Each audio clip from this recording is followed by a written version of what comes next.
Keď sa nás niekto opýta, či sa nám v práci darí, väčšina z nás vie nejako odpovedať. Ale oveľa zaujímavejšia je podľa mňa otázka, podľa čoho sme to vlastne vyhodnotili. Pretože na svoju kariéru sa nikdy nepozeráme úplne neutrálne.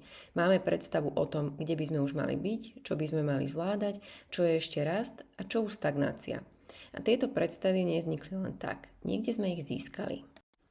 Na naše pracovné rozhodovanie pôsobí viac systémov súčasne. Máme vlastné potreby, potom profesiu, ktorá má svoju predstavu o tom, čo znamená byť kvalitný odborník, organizáciu, ktorá odmeňuje určité správanie, životnú situáciu, ktorá prináša svoje potreby a samozrejme prostredie, v ktorom žijeme. Zaujímavé to začne byť vtedy, keď tieto systémy nechcú to isté. Predstavme si veľmi dobrého odborníka. Firma mu chce ponúknuť tým, pretože leadership je v jej štruktúre prirodzeným ďalším krokom. Jeho profesia však umožňuje úplne inú cestu, stať sa ešte hlbším expertom a jeho samotného možno najviac baví tvorba. Čo je teda kariérny rast? Stať sa manažérom alebo špičkovým odborníkom? Alebo zostať čo najbližšie v práci, ktorý je človek najsilnejší? Bez kontextu na to neexistuje jedna správna odpoveď. Toto je podľa mňa vec, o ktorej sa pri kariére hovorí málo.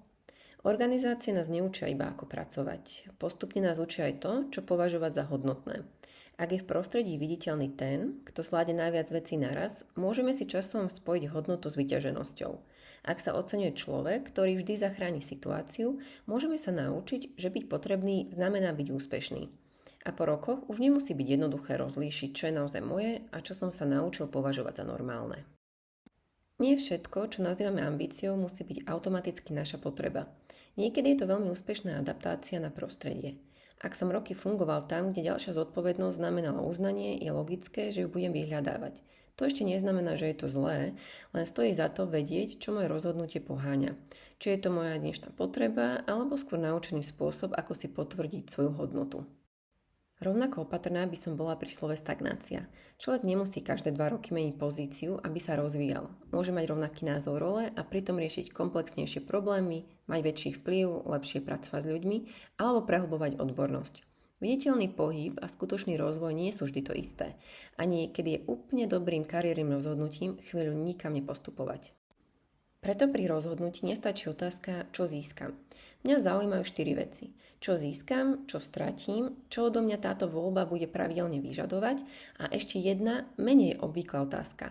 Aké správanie budem musieť dlhodobo opakovať, aby som v tejto novej realite fungovala dobre? Pretože každá pracovná rola postupne formuje aj človeka, ktorý ju vykonáva. Preto nemám veľmi rada otázku, je toto dobrá kariérna príležitosť? Sama o sebe veľa nehovorí. Presnejšie je to dobrá príležitosť pre mňa v tomto období môjho života, v tomto prostredí za týchto podmienok? Tá istá ponuka môže byť výborným rozhodnutím dnes a veľmi zlým rozhodnutím o 5 rokov. Kontext nie je detail rozhodnutia, je jeho súčasťou. Toto je moje pozorovanie na tento týždeň.